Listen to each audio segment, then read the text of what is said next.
Warahmatullahi wabarakatuh. Hari ini kita bakal konferensi pers untuk Dr. Budi. Kasusnya cukup rumit, bakal dijelaskan langsung oleh kuasa hukumnya nanti bagaimana kronologis daripada cerita-cerita semuanya. Hari ini yang pasti kita bakal wawancara. Jadi dengan Bapak Mr. Rocky dan juga Bapak Benny Iskandar beserta Bapak Idasril tadi. Oke? Langkah apa Pak yang akan diambil untuk menentukan?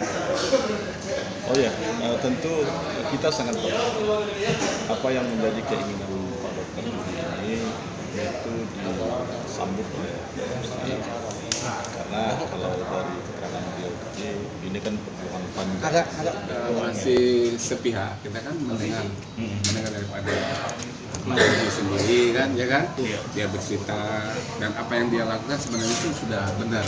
Tapi sepertinya kalau kita sudah menangkap ini cuma masalah miskomunikasi. Miskomunikasi yang kemudian ya, diarahkan kira-kira ya yang tadinya misalnya itu kecil jadi besar.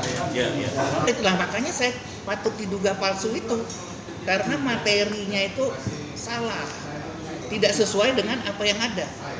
Mana yang katanya mengundurkan diri ini kacau-kacau, beliau kacau-kacau semua nih.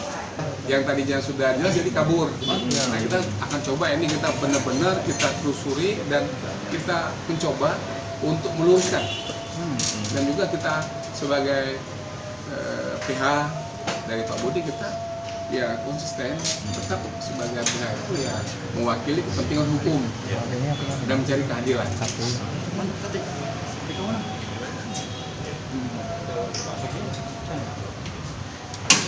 Memang kasus ini Pak Budi, Dr. Budi ini sudah 9 tahun. Dari tahun 9 tahun dia dari tahun 2011 ya. Sampai 2020 dia sudah memperjuangkan ini. Jadi bukan tidak berjuang. Artinya tidak banyak yang diminta oleh Dr. Budi. Dia diminta dikembalikan ke anaknya untuk bisa kuliah kembali. Karena ini menyangkut masa depan seseorang kan. Menyangkut hajat hidup seseorang. Untuk itu kita juga berharap dari pihak yang bertikai dengan beliau ini untuk sama-sama saling memahami, saling memaafkan lah menurut saya. Kalau penasihat hukum maunya kasus seperti ini ya kita kata Mr. Soki tadi harus kita luruskan saja. Kalau misalnya itu bisa diluruskan kenapa tidak? Saling memaafkan. Selama muslim kan kita harus seperti itu. Sebelumnya pihak pengacara Pak Budi belum ada pembicaraan dengan pihak Unsri sendiri, Pak? Belum ya? Kita baru terima pada saat itu. Ya. Jadi mulai yang kita sekarang hari ini lah ya. Oke lah. Oke Pak. Ya. Dilaporan ke Polres Terangnya tanggal berapa?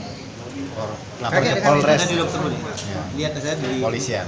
Di kepolisian lihat aja di sini. Kita kan baru nerima. Baru dipelajari.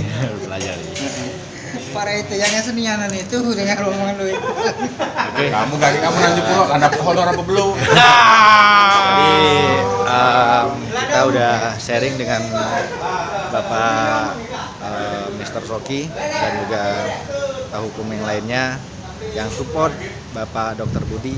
Semoga semua usahanya sudah sejak tahun 2011 ini diberikan kemudahan dan kelancaran. Langsung ditemani oleh kuasa hukumnya ada Bapak Idasril, Bapak Benny Iskandar dan juga Bapak Mr. Soki. Kasus ini sejak tahun 2011. Saat ini memang sudah diproses dan para ahli hukum pun sudah membantu mensupport Bapak Dokter. Oleh kepala bagiannya Dr. Abla. Setelah saya diberhentikan, saya tidak boleh masuk lagi di bagian THT. Nah, kemudian saya berusaha mau pindah. Tapi kemudian saya diganjal dan diminta mengundurkan diri. Atau kalau tidak diberhentikan. Nah, saya ingin pindah saja, saya bilang. Tapi tetap program studinya ingin memberhentikan. Saya lapor ke kolegium Kolegium itu apa? Oh ya, kolegium itu adalah organisasi profesi THT yang mengurus masalah pendidikan. Nah, waktu kolegium ingin memindahkan, tetapi program studi inginnya saya berhenti. Nah, tiba-tiba saja sebelum saya cari-cari tempat untuk pindah, saya mendapatkan surat keputusan rektor. Mana surat itu? Nah, ini suratnya ini, ya. Nah, di mana di sini ada kelucuan yang dimana kopnya ini bukan kop dari Unsri. Kopnya ini kop dari kop resminya adalah ininya kementerian. Saya duga itu atau patut diduga itu palsu karena dekan tidak tahu menahu. Kalau memang itu asli, pasti dekan bilang saya yang buat, saya yang minta ke rektor dan saya yang memutuskan tidak bisa kembali lagi. Ini kan dekan tidak ada bilang begitu. Nah, dan lagi ada surat dekan ke tanggal 7 Desember bilang tidak dalam masa drop out, sedangkan SK Rektor tanggal 6 itu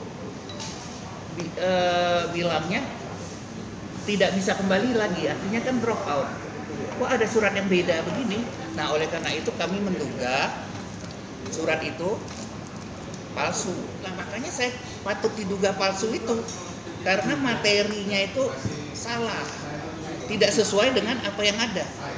Mana yang katanya mengundurkan diri ini kacau-kacau, beliau kacau-kacau semua nih. Dok, Ya. kan ketika rektor tidak menyupport atau tidak secara positif mendukung proses pengunduran diri atau pemindahan Anda ke fakultas universitas lain, Makassar. Anda kan punya dekan. Dekan itu kepala jurusan. Apa nasihat dia yang positif untuk dokter kemarin?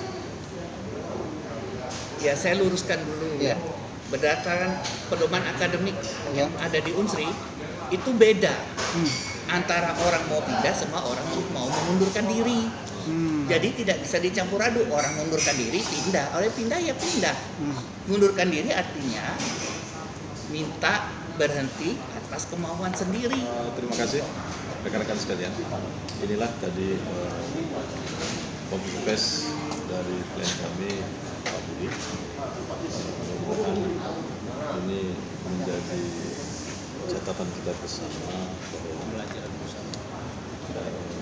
ada ternyata saat ini di komunitas kedokteran yang situasinya rumit juga kalau kita dengar dari apa yang saya rasa itu saja. Pak, sebagai pengacara, langkah-langkah apa Pak yang akan diambil untuk Oh ya, tentu kita sangat berharap apa yang menjadi keinginan Pak Dokter ini itu disambut oleh saya. Karena kalau dari keterangan beliau ini kan perjuangan panjang. Agak keras.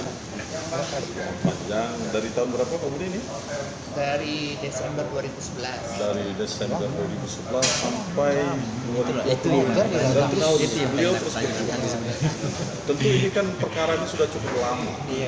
Cukup lama. Anggaplah kalau ada hal-hal yang tidak berkenan saat itu, keliru atau apa, ya dikelirkan. Karena ini menyangkut kehidupan dan profesi seseorang dan masa depan seseorang dan itikat baik. Tentulah ini akan diminta pertanggungjawaban nanti, bukan hanya di dunia tapi di akhirat juga. Nah, sebaiknya memang bagi pihak-pihak yang merasa ada hal-hal yang sifatnya bermasalah secara pribadi, ya selesaikan secara pribadi bila ada secara pribadi. Kalau memang ada bermasalah secara kedektoratan ya selesaikan secara apa. Nah, agar klien kami juga tidak merasa dirugikan dan keadilan bisa tegakkan. Ini kan sangat menyiksa. Hampir 9 tahun terkatung-katung dan beliau berjuang terus. Beliau sudah lakukan upaya-upaya hukum dan terus sampai saat ini pun beliau masih ada yang beliau laporkan ke pihak kepolisian. Nah, tetapi kan kita tidak ingin itu terus-terus berlanjut. Kita harus ada saling memahami. Bermusyawarah itu lebih cantik, lebih bagus, sehingga semuanya sama-sama adem, clear, dan klien kami juga merasa tidak terzolimi.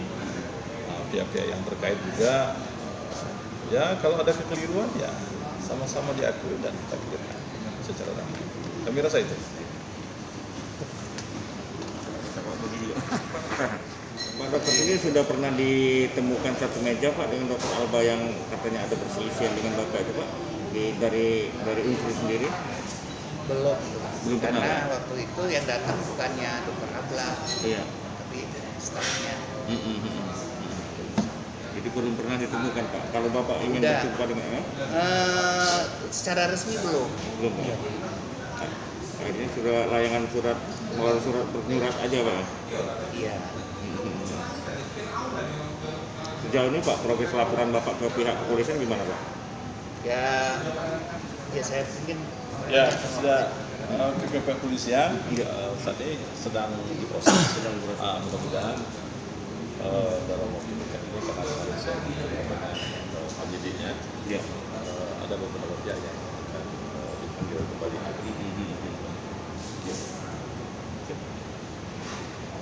ya kalau bisa damai ya saya lebih damai. Ini masih terbuka Pak Dokter ya? Ya, Masih terbuka. Masih welcome. Kalau saya masih kayaknya untuk Abla itu selanjutnya kita sangat berharap sebenarnya peluang dengan menyampaikan ini ke publik agar ada respon positif sebenarnya, karena upaya ini sudah cukup lama, sehingga ada perdamaian dan klien kita bisa melakukan Menyelesaikan program dokter spesialis itu dokter spesialis di bidang. THT. THT. Jadi Bapak belum dapat dari PHT-nya ya? Oke dokter. Terima kasih dokter.